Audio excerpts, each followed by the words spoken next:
So welcome to the webinar. This is the product data and knowledge strategies to enable an AI-powered enterprise, hosted by Circuitry.ai with our leading experts from the industry. My name is Rod Langor. I'm the Senior Account Executive here at Circuitry.ai and the moderator for this webinar. Now, this webinar will be recorded and is being recorded. That and the presentations will be made available to you after the webinar. However, during the webinar, all attendees will be muted. Today, we will first have the keynote presentation on product data and knowledge strategies, followed by a brief presentation on our GenA-powered product advisor application.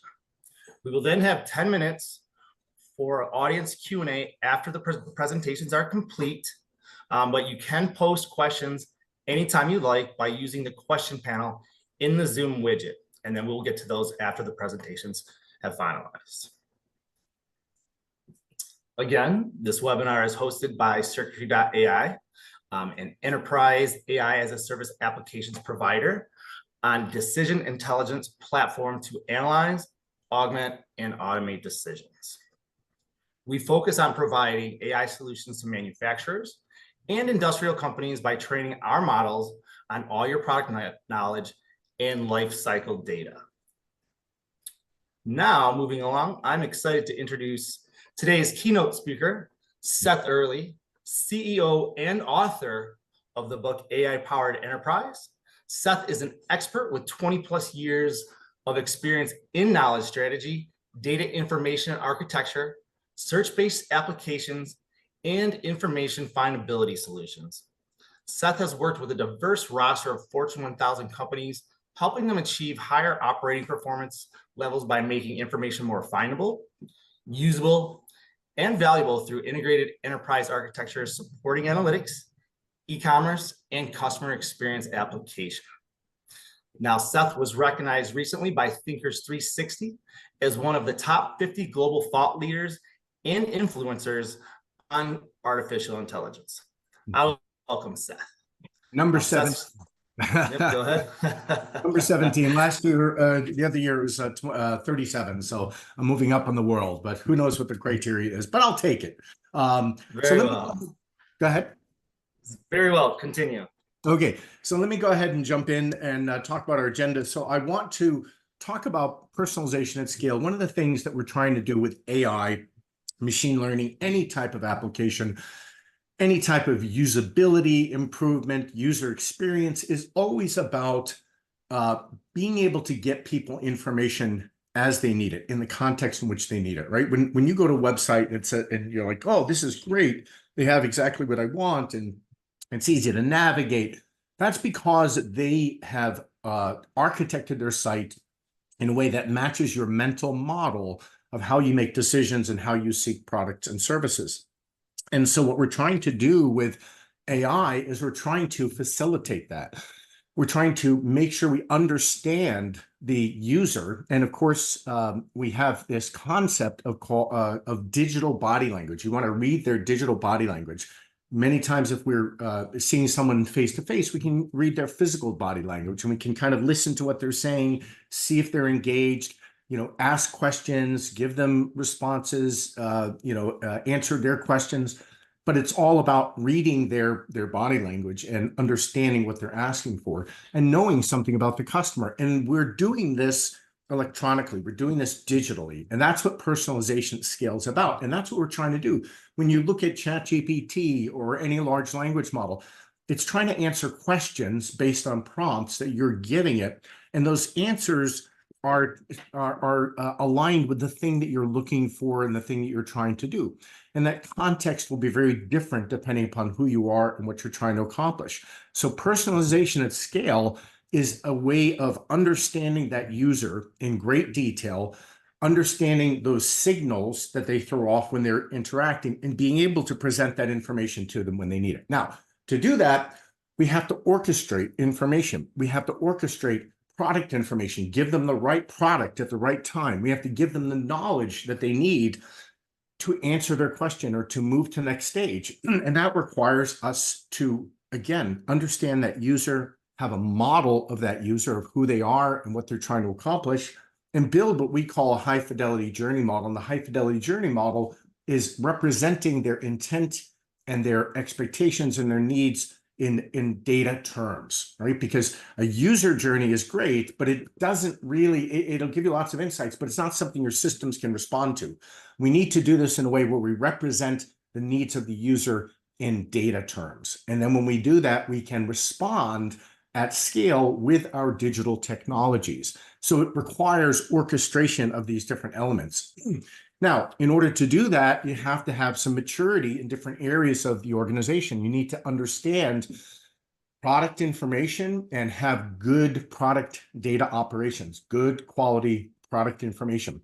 We need to understand that user in great detail. So we need to understand the user experience and user journey and user modeling and user data, right? So there's maturity in that area. We need to understand content and content operations and have efficiencies in how we produce content to engage with the user. And then we have to harvest the knowledge and insights and expertise across the organization in order to apply that to that user experience. How are we going to solve this person's problem?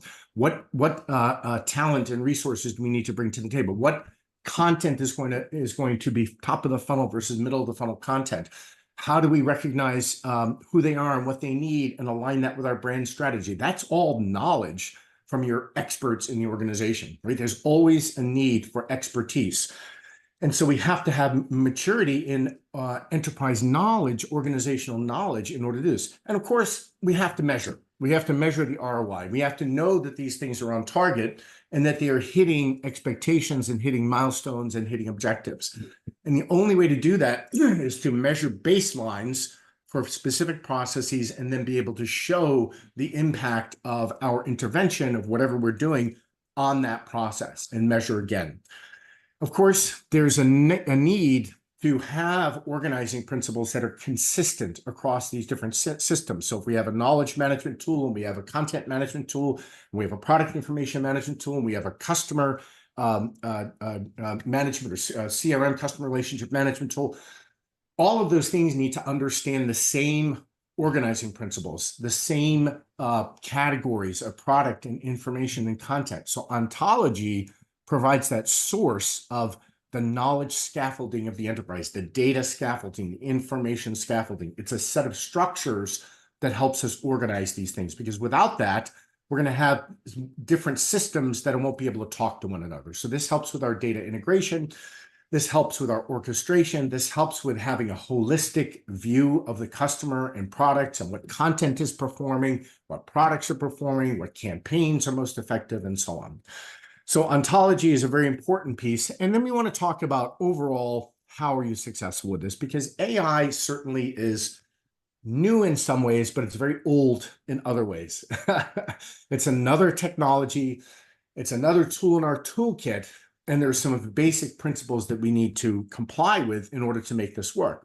I'm going to also give you some thoughts about a way of getting started, right? Because what our company does, we're professional services a firm, and we help large organizations and mid-sized organizations go through this journey, okay? We help them at every stage of that journey, from the very beginning to execution, operationalization, and change management, and deploying this at enterprise scale globally for large organizations. But the beginning piece is understanding where you are, defining use cases, determining what is reasonable for you, and building what we call proof of value projects. Most proof of concept projects never get out of POC, right? They stay in POC, and there's a number of reasons for that. And we're going to talk about why that is and how you need to look at these projects differently in order to show value, in order to scale these globally and across the enterprise. Now, personalization has been a big promise for many years. Here are some of the pieces that you need to have. A lot of this text is for your reference, so I won't go into every word here, but I already talked about high fidelity journey models, right? These are the journey maps that show the needs of the audience in detail in data terms, based on their buying stage and based on their objectives. The audience model, right? The way of describing customers, the isness and aboutness. This is a prospect. This is someone in a large organization. And the aboutness, what role are they in? What position do they have? What are their interests? What are their responsibilities, right? Some of that stuff we know, some of that stuff we don't know.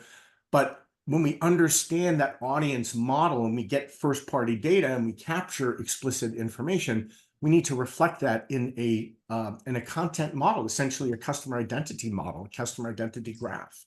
And, and that helps us understand those needs in data terms.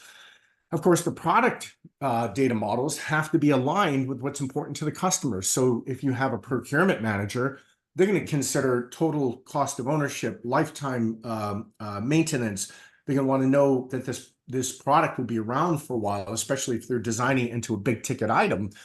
Like in aerospace, we do a lot of work with B2B customers, and they're going to want to know what that full life cycle is going to be. Well, a design engineer is interested in different things, right? They're interested in the features and the technical benefits and the technical details and the specifications. Those are two different sets of needs, and they all have to be represented in product data models, but we have to expose them in different ways for different people. We need to also have a messaging architecture. And what I look at this is like Mad Libs when you're a kid. I don't know if people still use that with their kids, but it's where you're switching in and out different elements, right? You know, here's a different noun or adverb or verb, but it's the idea of saying here's a landing page or an offer. It has a hero image. It has a call to action. It has a target. It has a value proposition. We need to break those up so we can vary those components in different ways to optimize on messaging that works for certain segments, right? So that's kind of a component model. And we also need to componentize the content. Now, this all sounds very overwhelming and very big, but you start with the basics, okay? You start with simple mechanisms for this. And you're already doing component authoring in technical docs organizations. So a lot of this stuff is already being done in different parts of the organization, but we need to leverage that for this type of a purpose. But again, you know, this is where organizations are realizing this stuff is so important, and they've been ignoring the data side and the content side for so many years. You know, everything we do in artificial intelligence and technology is to make up for our past sins in poor data hygiene. If we did this right in the first place, we wouldn't need a lot of this stuff, right? But you know, because this is the nature of the beast and it's evolved over time, we have to do this stuff and we have to do it now. And I also mentioned the knowledge and insights from across the organization. So here's a diagram of what it looks like when you're onboarding and mobilizing and bringing to market a new product, right? You have product development, or maybe you're just acquiring a product for distribution. In either case, you have product documentation, you have product data, you have product content. At the same time, you're also generating demand related content. You're doing demand generation, you're doing market planning, market promotion. You have different people involved. You have different types of content, different documents. And what this does is it means while you're doing the product onboarding, you're also working with product managers and brand managers and marketing managers, and you're figuring out how do we reach our target audience and how do we go to market. And of course, this stuff has to be provisioned to the website, right? We have to integrate that content and that product information into our content strategy. We also have to get feedback from the market about what's working, either their regional promotions or segment-based promotions or campaign-based promotions. We have to understand what's working. And we have to make sure that our customer support organization is getting the information they need to answer questions, to support the customers. And we need to do that for self-service, and we also need to do that for field service, and we also need to do that for customer support operations. Now, all of these information flows means that we have to have good knowledge maturity and good content maturity. We need to understand content optimization. These internal audiences need to be able to access this information. We need to get to good product data. We need to understand that journey, as I mentioned, and we have to share those knowledge and insights and collaborate up and down the food chain. This is where there's a lot of friction in these processes.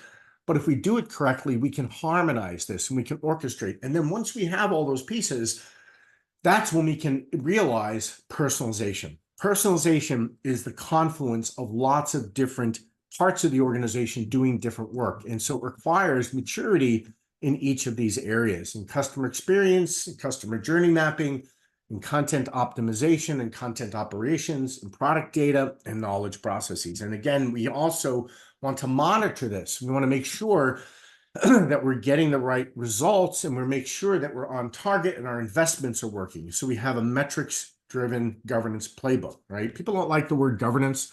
Just say it's data-driven decision-making, but I'll blow this up a little bit here so you can see it. But the idea is, when people say, well, how's this going to increase revenue? And you're down in the weeds working on data and content and search and AI algorithms. But you can have data scorecards, you can have content scorecards, you can have quality scorecards that tells you how you're progressing in terms of data fill, fitness to purpose, alignment, all of those different quality scores. But then content and data and digital assets and digital information supports a process. And this is where we can get baseline scores and then say, okay, how do we correlate an increase in our data and content quality with an improvement in one of these metrics? And there is always going to be a correlation if you're measuring this correctly. I know correlation isn't causation, but that's okay. We just need to be able to make that argument and show that, hey, when we improve our product detail pages, whatever it might be, when we improve our search, we improve our findability, it's going to correspond to increase conversions and click-throughs. And then, of course, all of that is in support of a business outcome, right? A business unit objective or departmental objectives. And here's where we can also have scorecards for outcomes. And this is where I like to say people get bonused, or as my colleague Chris Penn likes to say, you catalyze a resume generating event. I think that's very clever. People either get bonus or they get fired or demoted, or they get their budget taken away. But the point here is all of that has to align with the objectives of the organization. And we need to have that linkage up and down the food chain in order for us to show how what we're doing in the weeds is impacting a business objective. Now, this is really where we have to deconstruct this stuff, because again, people will not put money into data unless they see an outcome, unless they understand that. But it's hard to show that without this linkage. I'll just pause for a second and take a breath. But I also want to say this is important across the entire organization. Across, across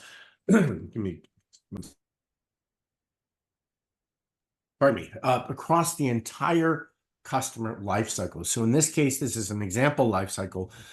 People have to learn about what products you have. They have to choose a specific product. They have to make the purchase itself. They have to use it. They have to pay for it. They have to get support, right? And depending upon who you are and what industry, you may have a different life cycle. Some organizations have different life cycles, even with their segments in the same industry. But you can take that and correlate that with the other diagram that I showed you. Here are the departments that are responsible for these areas. Here are the processes within those departments. Here are the accountabilities in those departments and processes. And then here's the data and technology that's used. And we can flip that layer cake upside down. We call it our metrics layer cake. And here's the data and technology scorecards. Here are the process scorecards. And here are the outcome scorecards. So what this means, and this is not trivial, this does take a lot of work and a lot of effort. It means that you can track all of this stuff across the enterprise. And it is not simple, but you need to have certain pieces in place in order to measure this, in order to make these kinds of decisions throughout the customer lifecycle and across the various supporting departments.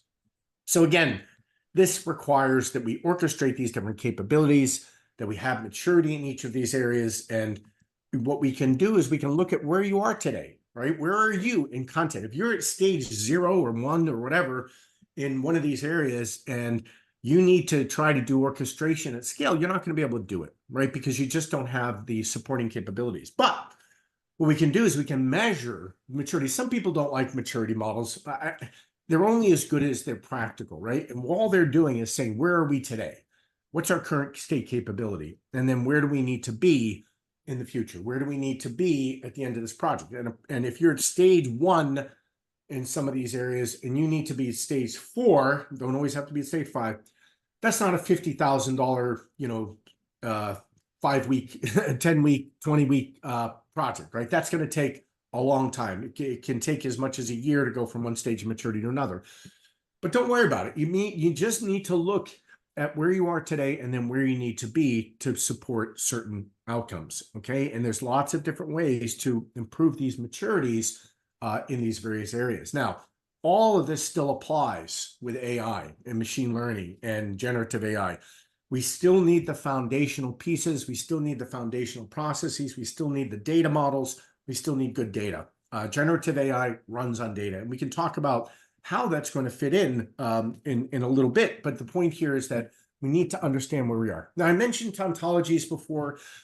Let's dig into those a little bit. And it's not the branch of metaphysics dealing with the nature of being, although I do enjoy that topic as well. It's really a way of describing a domain of knowledge. So for life sciences, you're going to have diseases, indications, treatments, generic drugs, branded drugs, chemical compounds, mechanisms of action, disease targets, drug targets, metabolic pathways.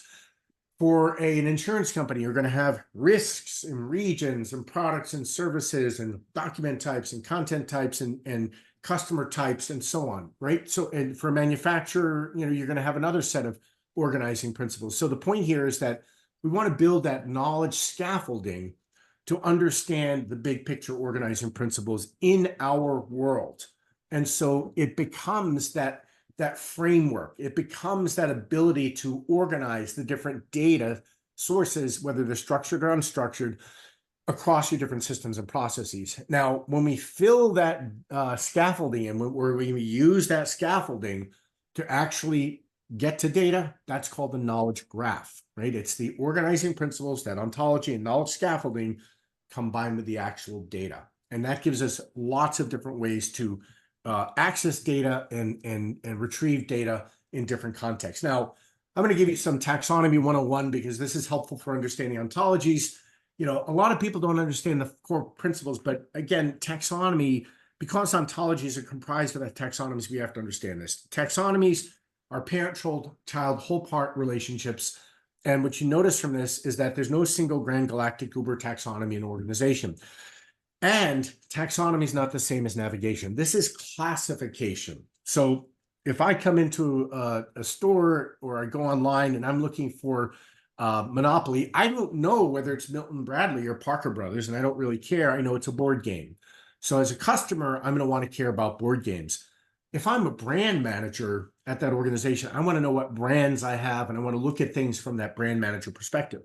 So taxonomies are dependent upon the audience. They're dependent upon the needs of the audience, their objectives, their mindset, their mental model, and they are not the same as navigation because you can build multiple navigation models with different classification systems. So this is isness. This is called isness. This is, board games are a type of game. Games are a type of product. Scrabble is is from a brand of Milton Bradley. Milton Bradley is a brand, right? So again, it's not the same as navigation, and we need to think about these different relationships. I already talked about hierarchical parent-child full part relationships. There's also something called equivalence, which is SOW is the same as statement of work, is the same as proposal, right, in one organization. Then we have associative.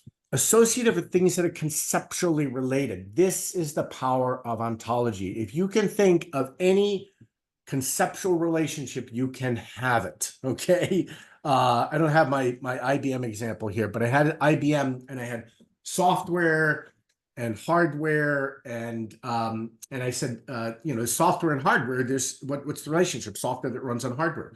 But I had software group and hardware, and I said, is there a relationship there? And somebody said blames. Software group blames hardware. So if you can think of a conceptual relationship, you can have it. So this is the power of ontology. You have services and you have products. You have services for those products. You have problems and solutions. You have solutions for those problems. That is the nature of an ontology. An ontology is a collection of all those organizing principles, all those taxonomies, and the relationships between them. So here's a bunch of taxonomies for industrial distribution. Here's the ontology, which shows the relationships between products and departments and processes and interests. And then here's what the knowledge graph is going to look like. The interests of a role, the related processes for somebody interested, the tasks for a process, the task related to interests, the buyer role, the industry of an organization, the documentation of a product. This is what gives you the power of ontology and knowledge graph, because it gives you those conceptual relationships that are very important, and they embody knowledge of your organization. Now, here's how we can think about personalization using a knowledge graph. So when I have this concept of mold stripping, that's ambiguous, because it could mean I need to take mold off of a wall that's been wet and it's gotten damp and it's growing mold and mildew, or I could say I have an injection mold and I have to strip that mold down and I have to clean it and I have to do different things to it. So those are mold release agents. Well, guess what? If I know something about that user and I know they're in the MRO industry, maintenance, repair, and operations, or in that task, that role as a maintenance engineer, the processes of fabrication, the task is equipment maintenance, I'm pretty sure they're going to want mold release agents. So you can think of that as a way to kind of take those characteristics of the customer, the prospect, and be able to serve up the information they need. Now, this can be done in lots of ways, and there's lots of ways of doing this with large language models where you're ingesting these types of organizing principles and using those to contextualize a vector representation of content. Starts to get a little bit into the weeds, but think about this. We need this customer identity graph. We need to know who they are, and we need to monitor their digital body language. And I know I'm going through a lot of stuff and I'm going through it quickly, but you can listen to this recording after and you can have these slides. But here's the idea. The user's digital body language is represented by what? It's context. It's represented by metadata. And how do we get this metadata? It's the metadata that they throw off every time they interact with the organization. It's the instrumentation. It's everything. It's signals that they give you when they're interacting, when they're clicking through something, when they're bouncing out of a page, when they're entering a search term, when they're navigating throughout the whole click stream, navigating through the website, when they're responding to offers. All of those are user telemetry that we can incorporate into our large language model in order to contextualize the output. And we look at implicit and explicit, or, I also like to look at this as fast moving and slow moving, but implicit is what we can derive. And by the way, that's covered by GDPR and CCPA, right? The California Consumer Protection Act and the GDPR, General Data Protection Regulations, I believe, privacy regulations. So the idea is even implicit metadata is covered by this. You have to ask permission. But what we're doing is we're implying or deriving something about the user based on their digital body language. And here's how it works. Here's how we get this high fidelity journey map. We understand that journey. We identify the details of the customer, and then we define the content that they need at each stage of that journey. So you can see at the right, we have user journeys, we have component content, we have product information and knowledge. Here's how it all comes together. So here's the customer data model. And again, this is a model based on first-party data, the stuff that you're collecting, as well as implied stuff. But look at this. Here's I call it explicit. It's also slow moving. It's the stuff they tell us. It's static here, but it's slow moving. Industry, role, interest, firmographics. That does not change every day, right? You don't change industry every day, but we also have faster moving metadata. We have the stuff that when I do something, I download a white paper, I click through something, that is content, and that is an action that can be captured by a customer data platform or a digital management platform or whatever it is that we're capturing, or a CRM system. But essentially what we're doing is we're saying that's changing my metadata model. And you can see every time I do something, that little pink box changes. This is the dynamic customer model. This is the dynamic metadata. It's campaign responses, it's click-throughs, it's recent purchases, it's new goals, it's customer call center interactions, it's equipment that they purchased. Sorry. All of these things make up that high fidelity journey model. And here's how we use it. When we do something, when we download, we know from our knowledge architecture, this is top of the funnel content. We capture that and we influence the customer, the content management system and the product information management system to say, based on what I know of this customer, based on what they've just downloaded, I'm going to present them with an offer, right? And this has to be handcrafted at first. This has to be based on the artisan representation of the journey model, but that's okay, because then we can scale it using machine learning and using large language models. Same thing. Now I'm doing product comparison to do a product purchase. This is middle of the funnel content, according to my knowledge model. I'm going to do the same thing. I'm going to create a product offer, and I'm going to give them content. And you can see there's metadata in all of this stuff. There's metadata about the user. There's metadata about the content. There's metadata about the products. I'm downloading an installation guide. That's post-purchase content. Same idea. I'm changing my metadata model, and I'm making a recommendation of content by saying, hey, here's the best way to get more from your widget, and maybe you want a deluxe widget. So all of these things are used throughout that customer journey to provide that information that is most relevant to them based on their needs, based on where they are in the life cycle, and based on their journey model.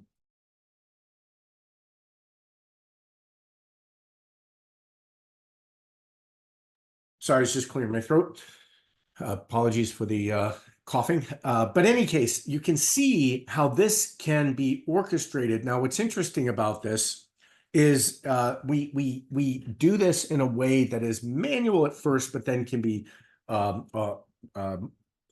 scaled and operationalized and brought to bear at a tremendous scale, because we use machine learning models and we use large language models in that process. But I want to say that the customer journey is a knowledge journey, and every stage of their journey, they're asking questions, right? We need to have that context of the user and the question and the content. And what's interesting here is I say, how do I set up a modem? Where's the installation guide? What does error code 50 mean? Well, if you're asking a human being this, they would have to ask you clarifying questions. If we're doing this with a large language model and with Gen AI, we have to do the same thing. First of all, we have to have the content with the answers. In our, we use retrieval augmented generation, not just a large language model, because it's not going to know how to solve these problems unless it's public content. And this is proprietary content, right? This is content that's behind a firewall. This is company IP. But here on the left, you see this is a componentized content model. This is actually being used in almost every large organization that sells products, because you need it for localization, translation, and localization and translation, right? And even for complex product configuration. But you're already doing this. You already have component authoring in your organization. Now, if I say I need to install a modem, what's a human going to do? Or what's a bot going to do? Well, what modem do you have? I have the 2960. Okay, well, here's installation settings. I get an error code. All right, requires the following settings or steps. But the metadata is providing all that. And for some reason, I lost my color coding, because it's supposed to light up with each section that's needed. I don't know how I lost that. But in any case, in each case, this requires metadata. If you just ingest this into a vector space for a large language model, it's not going to have this. You have to tag the content with this architecture in order for it to pull back those pieces of information. Otherwise, it loses context. So this is what's really important about this. And when you think about content overall, here's how we need to think about content. Right now, it's a mess, right? Right now, there's lots of silos. There's departments that create content. And then within the departments, there are silos, and those silos create their own content. So when you try to ask where knowledge is managed or organized or owned, you can't get an answer. You can usually do that with product data, but many times, like people in product data don't know anything about the support organization, and the support organization doesn't necessarily know who owns the content in certain areas, right? And again, that's not true in every organization, but in many organizations, these are silos, and never the twain shall meet. Like you're working on product data, and it's like, oh, that's somebody else's problem, the knowledge. But in order to provide a seamless customer experience, we have to integrate these things. So people are bolting on AI for content operations for AI, but this is what's going to happen. We're going to start seeing lots of these things being bolted on, and we're going to fragment our knowledge further. This is why we need to think of this holistically and centrally. Create once, publish everywhere. And there's one large organization that is doing this at scale. All of these things are necessary for providing a customer experience, and they're even more important if we're trying to use Gen AI. Gen AI is a bit of a red herring, right? Because the biggest value is not from asking the questions of the Gen AI. The biggest value is using it to access our data, our proprietary content. If you use what everybody else uses with, say, a large language model, you're not getting competitive advantage. You're getting efficiency. Standardization provides efficiency. Differentiation provides competitive advantage. How do you differentiate? You differentiate based on your knowledge. How do you do that? You use large language models to access your information, but you still need good product data. And you can also use large language models to provide that good product data by using templated queries, templated prompts, and by ingesting other signals and other standards and other artifacts with your product data. It's a bigger topic than we have time for today. But my point is, we've done this for large organizations where we can actually fix the product data using the LLM and using related content. Of course, you need that reference ontology, right? There's no free lunch. You still need to do work. But the point here is one organization is handling a million knowledge transactions per day using this approach. You can also, this is how you do multivariate testing, by componentizing the content. And you can reuse it for lots of different purposes. This one organization is using it for channel partners. It's using it for marketing campaigns, for customer self-service, some call center agents, field support, embedded product knowledge in their products, and all their bot functionality. And of course, personalization at scale. So all of this is super important, and people forget how important content is, and content reuse and componentized content, because the red herring of large language models is going to fix it all. Well, again, a million knowledge transactions per day, saving hundreds of millions of dollars per year. They've been at this for about 10 years, and they're doing a really good job with it. Now, I mentioned before, we have our KM readiness sprint. I'm not going to spend a lot of time on this. You can go to that URL, but basically it gets you aligned with your stakeholders. It gives you some education. It looks at the current state. It looks at your systems, and gives you a plan for proof of concept. These are some of the working session topics. Again, you can take a look at this later. And again, the output of this is giving you that plan of attack. So you can look at this at your leisure. I'm going to turn it back over to Ashok. And again, apologies for me going so long, but let me turn it over to Ashok, and we can go from there. Thank you, Seth. Thank you for the great information. Next, I'd like to welcome our one and only Ashok Kartham. He is the founder and CEO of Circuitry.ai. He's going to talk a little bit here about Gen AI-powered applications. Ashok has over 25 years of experience as a founder and CEO. He's led leading enterprise software and SaaS companies to serve local manufacturers in service lifecycle management and connected service experience. So Ashok's going to take over here presentation for the next 10 to 15 minutes. Turn it over to you, Ashok. Yeah. Seth, first of all, thank you very much for an insightful and informative presentation. Hi, everyone. Thank you for joining us.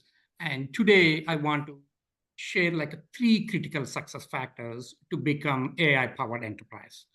First, selecting the right use cases. For our discussion today, we'll focus on improving sales and service outcomes for complex manufacturers of complex equipment.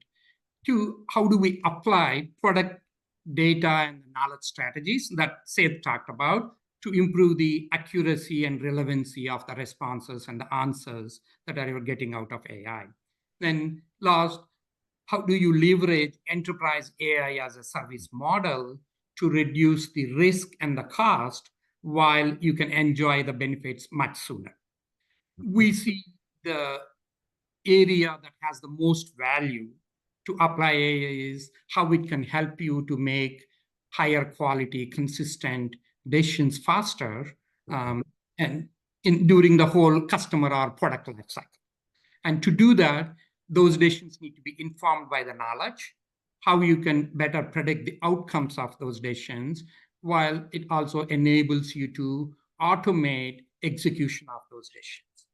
So as Seth talked about, if you have decisions that involve product data, there are lots of aspects of the product data that we are focused on training our AI on. Starting with, like if we take the marketing and the sales side, product catalogs, the knowledge, the service side, the service knowledge, parts catalogs, these all play an important role of providing informed decisions with the right knowledge. Then if you take all of the product relationships that exist, if we take again complex products, it could be product categorizations, the models, the bill of materials, all those have intricate relationships that the AI can be trained on. And then more importantly, over time, all the transactions that are taking place during the product lifecycle, including as the number of connected products grows, the data that's being collected real time from the IoT devices. Okay. Once you train all of the AI on this, you are organizing into the knowledge, the product graphs, as I know sometimes the term used as a digital twin that leverages this data to support either it's the decision augmentation, provides you the recommendations or suggestions to do it, analyze the data so you can improve whether it's quality side of it or other sales performance or a channel performance and those aspects of that. And then agents can provide automation capabilities. And as we look at, I think Seth touched upon this too, once we have this product data that's trained, you want to support all the stakeholders that are involved during the life cycle. Right? Marketing, sales, and the service or field service side of it, contact centers, they all need product data to perform their functions well. So part of training that centralized product graph or a product knowledge graph is to support various use cases for these stakeholders. Otherwise, you may end up with another data silos, especially number of the CRM or other packages today might train the AI just on the data that they are collecting, right? That becomes another silo for AI. But for AI to function well, to support these decisions, we believe that all of this data need to be centralized and trained well and supports various stakeholders and processes that are involved. Okay? And so we'll take two use cases. If we take the marketing and the sales side, when involved in complex products, it is customer deciding what products to buy, what configurations or accessories or attachments they need to use to perform their function. I think once the AI is trained, it can provide the right recommendations, especially personalized recommendations by understanding that customer needs. If you have salespeople, it's very difficult, again, for every salesperson to be knowledgeable in the products. They can leverage the same product advisor to help the customers during their purchasing journey. Actually, what you are doing all of this, again, it's very important that you identify certain outcomes or metrics. In sales case, it's sales conversion. It's the productivity of the team that's involved, and also average order value, number of these metrics that you can take and measure that, are they improved? If not, how we can continue to improve the AI models with that feedback so you can achieve those outcomes. So this is what we call as a decision circuit, where you are bringing in from all channels or the decisions from or questions from all the channels to be able to be supported by a centralized product knowledge or a product advisor and continue to improve that using the outcomes. And the same can be applied during the service life. In the service side, again, there are even more complex decisions, whether it's a diagnosis of a particular breakdown or a repair issue, selecting the right service procedure, selecting the right parts to fix that repair. All of this decision can be supported by training on all the service knowledge, parts catalogs, the diagnostic manuals, and also over time, what are the various cases or repair orders that are done, what is the knowledge that's captured on that. Again, here the outcomes can be how you can reduce the resolution time, improve the productivity of the field service technicians and our contact center agents to do it, and more importantly, improve the product uptime so your customers continue to get the value from the products they have purchased. So if you take these models, then use cases, we want to look at how you can apply the knowledge strategies that we talked about. First, if we take the products, not only the entities or the individual aspects are important, it's all the connections that exist among these entities, right? It is a product classifications, bill of materials, as we talked about, all the install base of the product, various service transactions, events that are happening on it. I think what we focus on is how do we leverage these relationships as a product graph so you can get the better answers. Then in addition to this, we talked about how you can use the metadata. So if we have the ontology taxonomy that Seth talked about, I think that those need to be applied to either it's the knowledge or various aspects of the data, so you can get better answers, more accurate answers, because same person may have a different answers depending on which product you are talking about. So it's very important that you know that particular product or a component from a specific supplier, that you can identify it so you can provide more relevant and accurate answers for that. Same way, when a question is asked, if it's missing certain context, I think you could ask better clarifying or qualifying questions based on this ontology. Okay? And as this is applied, we also feel like within the LLMs themselves, or as we are training unstructured data, that it can over time improve the reasoning capabilities using those relationships as well as the metadata. Okay? And then if we take all of this knowledge, especially if we take all the unstructured knowledge that's there, I think now you can simplify the access to the knowledge. I think on all channels, as we talked about, wherever there are questions related to it, that you could simplify the access to the knowledge. You train on all the knowledge that's associated with this, and then also integrate to various knowledge sources. As we talked about right now, different systems generate different knowledge or a different data that they all can be centralized and trained on the AI, so it can support like various semantic searches that can support various use cases that we talked.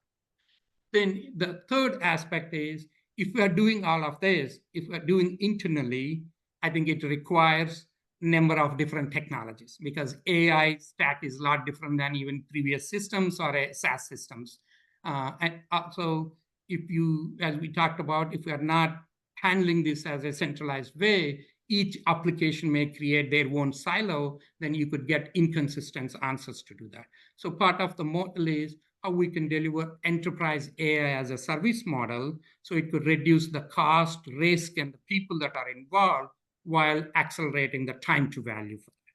So that's where, if you look at that middle tier, first train on product data, knowledge graphs, and the AI models, provide a generic decision intelligence models to analyze, augment, and automate those decisions. And then these specific applications, intelligent business applications, or what we call as decision circuits, will provide that advice or analysis or automation that you need across all the applications to do it.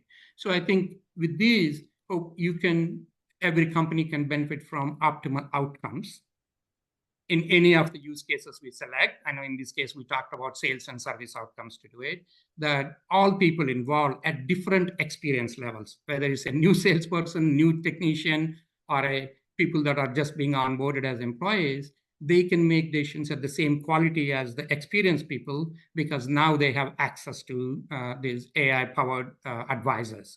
Then you can scale at it, especially as you go globally, supporting there's multiple languages, being able to support multiple models, voice and other things, will help you to be able to scale this more efficiently, then which ultimately supports the profitable growth for companies. As the profit margins are being squeezed with the global competition, we think leveraging the AI to improve the productivity, to enable people globally to make better decisions, I think will lead to more profitable growth. With that, I will kind of hand it back to Rod so we can answer a few questions. Thank you. Sure. Thank you, Ashok. And thank you, Seth, for those great, excellent presentations on product knowledge and knowledge strategies. So like Ashok said, we are going to open it up to questions. I do have one that has just come up right now. This one is going to be both for you, Seth, and Ashok. I can start with you, Seth. But how do you best power the AI enterprise to combine the data correctly, focused on a company's terms, their logic, the rules of operation? How do you correlate and define the data points across the data lake? Sure. So, that's It's a great question, and it's kind of the ultimate name of the game here.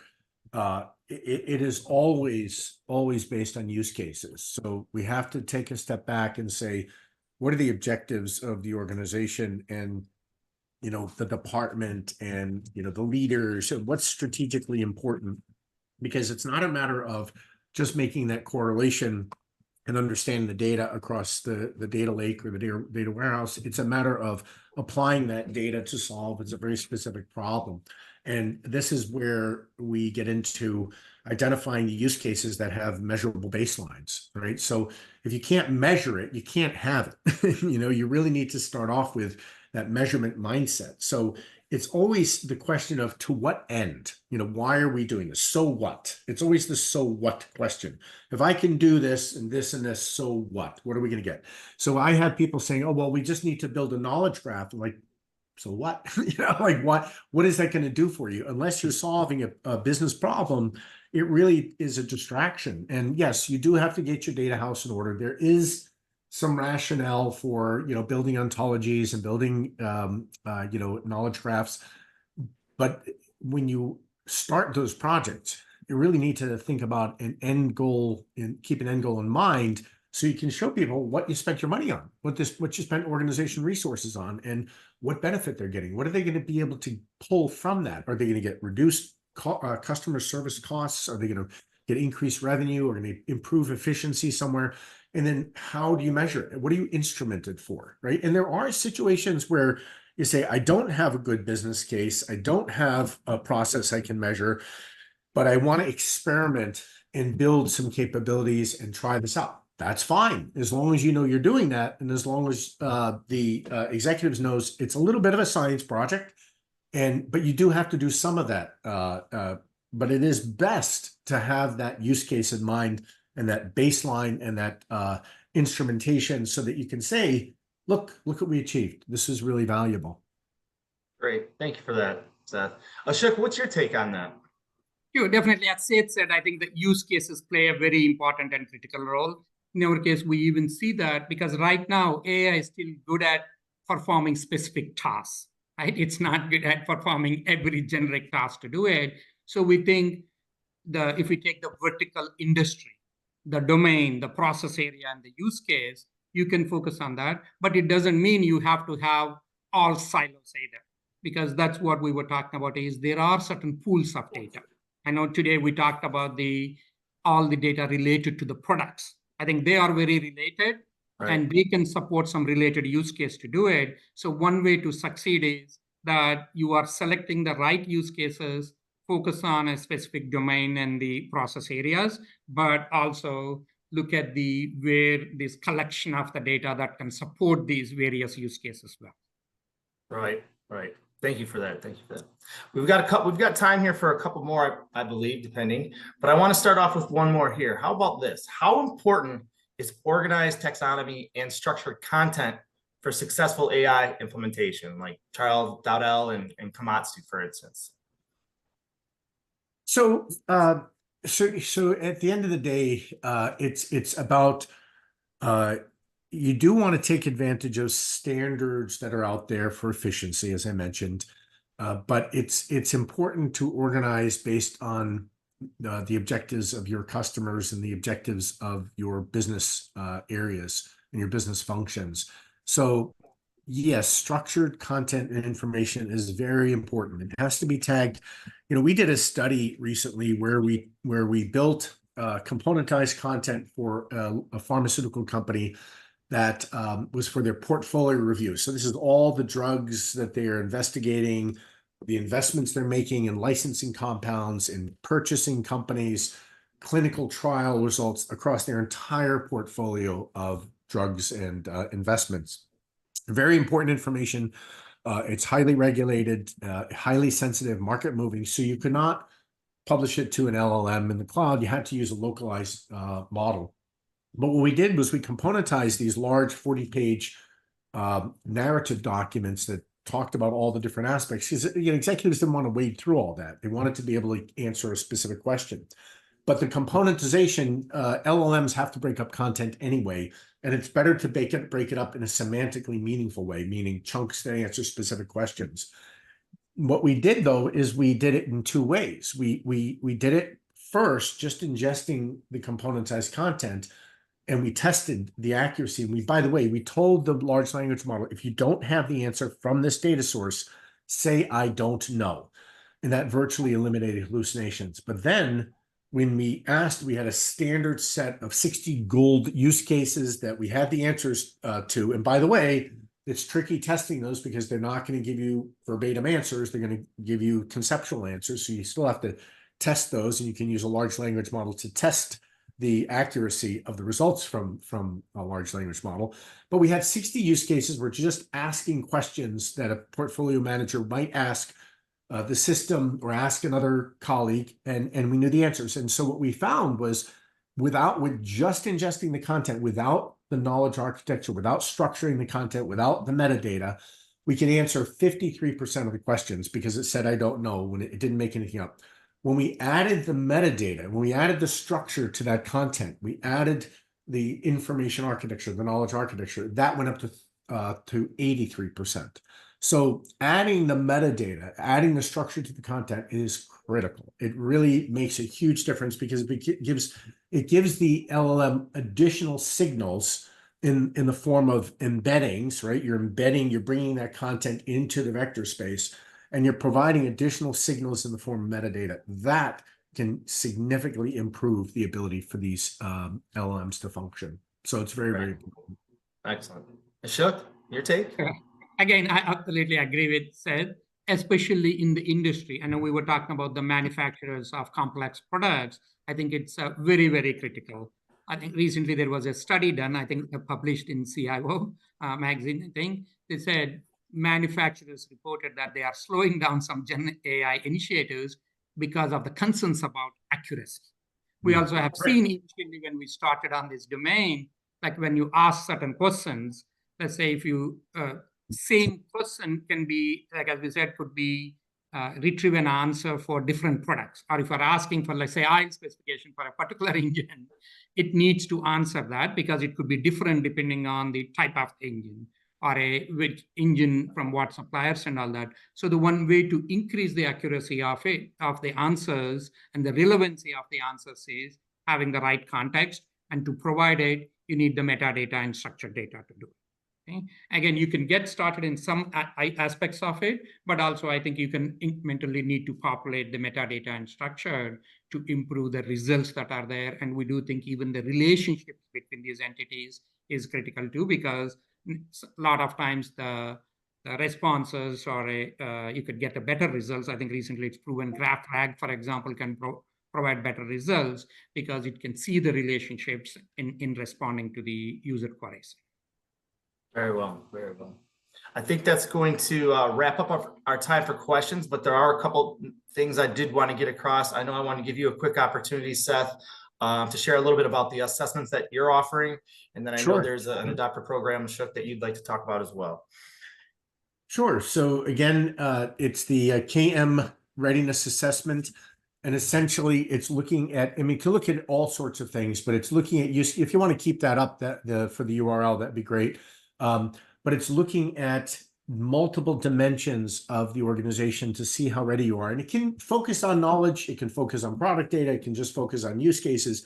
But essentially, you want to make sure that we understand the maturity of the organization and how ready you are. You know, do people understand the capabilities? Do they understand the limitations? What are those target use cases that you want to start with? Do you have measurables? Do you understand what data sources are going to be needed? Do you have the right data quality for that? What do you need to do to remediate? What do you need to do to be able to scale this? What value are you going to have? How are you going to measure the improvements? All of those things are really important, and it really helps you just get started, right? You don't have to have any of the things I talked about in place. You really don't, but you can have, there's some low-hanging fruit. You can get started easily and with low risk. And, you know, these things are usually like 3-week, 25K assessments to start. Of course, if you have a bigger scope, you know, they can go up, from there.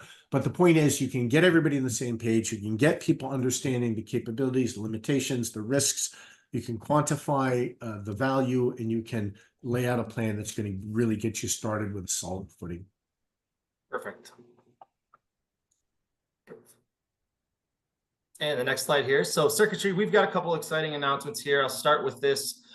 We are offering a special early adopter program for a few of the innovative companies out there with a free trial and a proof of value. So this might be something that you wanted to take advantage of. I'd also like to announce that we have an exciting upcoming webinar with the launch of our next version of our platform, and that's on August 1st. So get that on your calendar. And finally, come and see us. We're going to be out at the Field Service Conference out in Orlando, Florida from the 13th to the 15th. We're going to have a booth out there. Come see us. We can learn a little bit more about how using Service Advisor powered by our decision intelligence to improve the quality, velocity, consistency, and outcomes of service decisions. We'd love the opportunity to show that and have talk more in depth. Hope you can join us for these events. Please contact us also if you're interested in any type of demonstration and learn how you can optimize the decisions, again, powered by AI. That will conclude the webinar. We thank you all for joining, and we're going to look forward to seeing you soon. Thanks, everyone. Appreciate it. Thank you, everyone. Bye-bye. Thank you. Bye-bye now.